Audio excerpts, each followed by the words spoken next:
বন্ধুগণ, আমি কবি মহিউদ্দিন চৌধুরী মাইকেল। আমি আপনাদের সামনে আবারও উপস্থিত হয়েছি একটি যৌক্তিক রচনা পাঠ নিয়ে। আমার আজকের এই যৌক্তিক রচনাটির নাম হায়রে বাঙালি বাংলাদেশ। আমি এই যৌক্তিক রচনাটি রচনা করেছি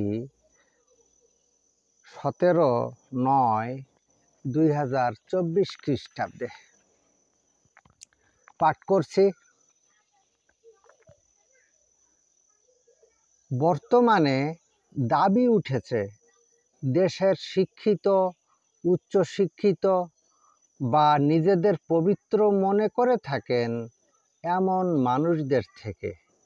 ওনাদের দৃষ্টিভঙ্গিতে পবিত্রতা রক্ষার্থে অনেক কিছু এই বাংলাদেশের পরিবর্তন করা দরকার।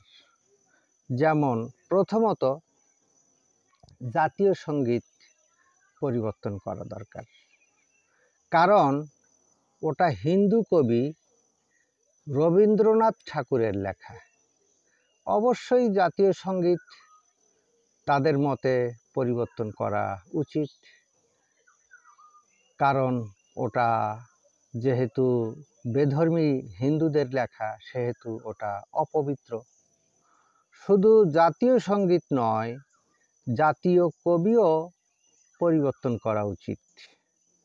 জাতীয় কবি কাজী নজরুল ইসলাম ভারতের পশ্চিমবঙ্গে জন্মেছেন। ওটা তো হিন্দুদের দেশ, সেটাও তো অপবিত্র। জাতীয় পতাকা পরিবর্তন করা উচিত। এটা নকশা করেছেন একজন হিন্দু লোক, যার নাম শিবনারায়ণ দাস। তাহলে সেটাও অপবিত্র। 7 দিনের নাম, 12 মাসের নাম পরিবর্তন করা উচিত। এগুলো ভারতীয় হিন্দু জ্যোতির্বিদরা নামকরণ করেছেন বিভিন্ন গ্রহ তথা হিন্দুদের বিভিন্ন দেবতার নামে। এখন বুঝতে পারছেন, যেহেতু এগুলো হিন্দুদের দেবতার নামে এবং এটা হিন্দু জ্যোতির্বিদরাই এর নামকরণ করেছেন, তাহলে এটাও অপবিত্র। এরপর বাংলা ভাষাটাই কেন পরিবর্তন করবেন না? কারণ বাংলা ভাষা এসেছে ভারতীয় হিন্দু গৌড়ীয় প্রকৃতি থেকে, প্রাচীন বাংলার গৌড়ীয় প্রকৃতি থেকে।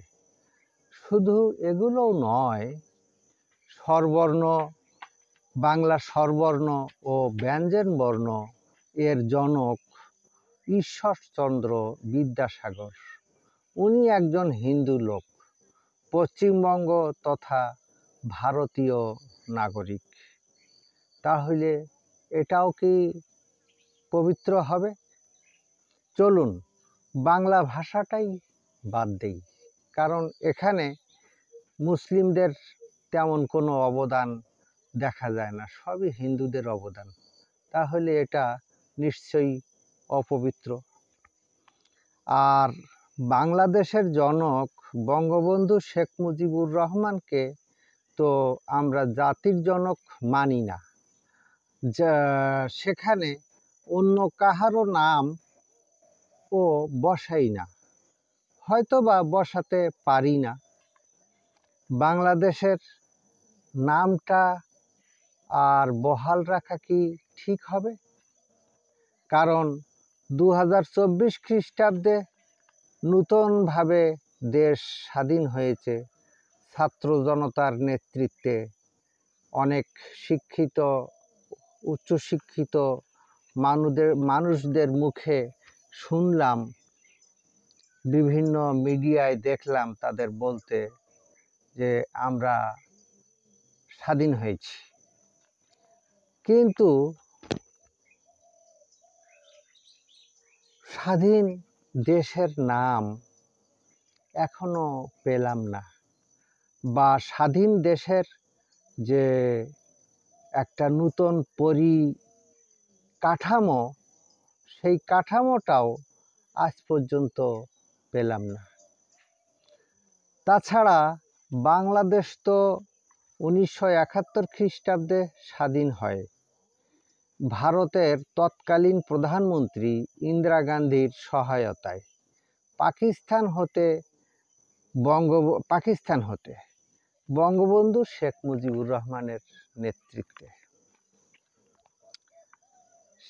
সেখানে আমরা ভারত হিন্দু সংখ্যাগরিষ্ঠ দেশ হিসেবে তাদের পণ্য বর্জন করেছি, তাদেরকেও আমরা বর্জন করতে শিখেছি।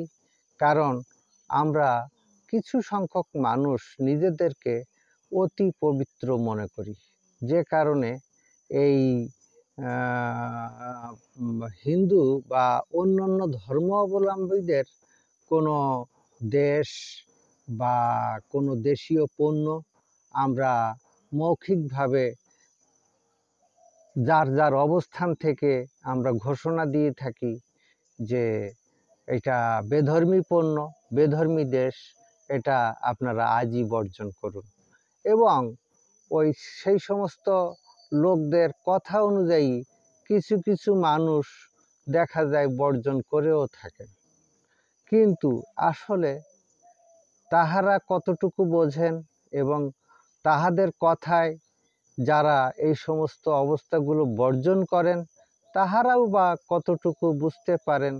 হয়তো নিজেদেরকে মনে করে থাকেন আমাদের বড় বড় সার্টিফিকেট আছে ও উচ্চতর একাধিক ডিগ্রি আছে, আমরাই শিক্ষিত মানুষ, কিন্তু তাহারা কতটুকু বুঝতে পারেন বা বুঝে থাকেন, এটাই এখন আমার মনের কাছে প্রশ্ন জাগছে। যে কারণে আজকের এই যৌক্তিক রচনাটি আমি নিয়ে আপনাদের সামনে উপস্থিত হয়েছি। এখন আরও আসি, জাতির জনক বঙ্গবন্ধু শেখ মুজিবুর রহমানকে তো বহুদিন আগেই আমরা বর্জন করেছি, বর্জন করে রেখেছি অলরেডি, এবং সপরিবারে হত্যাও করেছি। তাহলে সেখানে বাংলাদেশের নামটা এই নূতনভাবে স্বাধীন হওয়ার পর বহাল রাখাটা আর ঠিক হবে কি না, এটা আপনাদের নিকট আমি প্রশ্ন রাখলাম।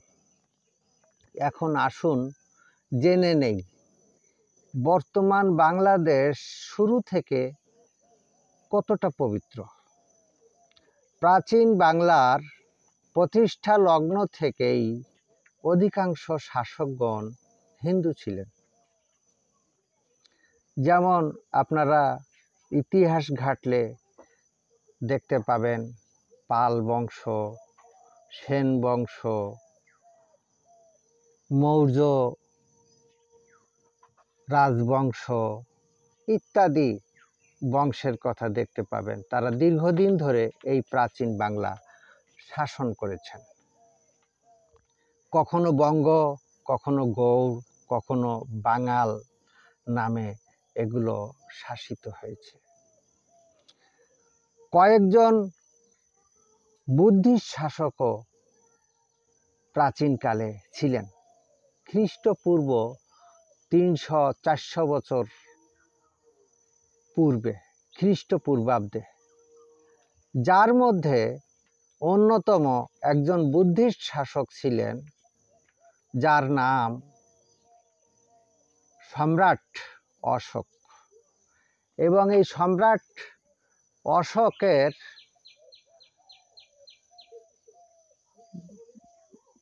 স্মরণার্থে অশোক স্তম্ভ নামের একটি মনোগ্রাম আছে, যে মনোগ্রামটি আজও ভারতের রাষ্ট্রীয় মনোগ্রাম হিসেবে ব্যবহৃত হয়। তাহলে কি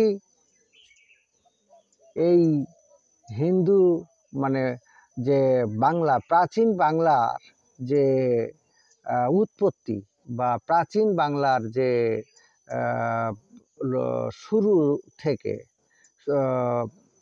প্রতিষ্ঠা লগ্ন থেকে যে হিন্দু শাসকরা এবং মাঝখানে দুই একজন বুদ্ধিস্ট শাসক রা শাসন করেছেন এবং তারাই এটা প্রতিষ্ঠা করেছেন, তাহলে এই বাংলা কতটুকু পবিত্র? তাহলে কি অন্য ধর্মের লোকেরা বা নিজেদের অপছন্দের লোকেদের সৃষ্ট বা প্রতিষ্ঠাকে যদি অপবিত্র বলি, সেক্ষেত্রে কি এদেশে বসবাসরত আজ যারা নিজেদেরকে পবিত্র মনে করে থাকেন, তাহারা কি এদেশ ছেড়ে অন্য কোথাও চলে যাবেন? আসুন আমরা আন্তর্জাতিক তারিখ নিয়ে একটু আলোচনা করি। পৃথিবীতে প্রায় ৩৪,০০০ ক্যালেন্ডার বা দিনপঞ্জিকা আছে।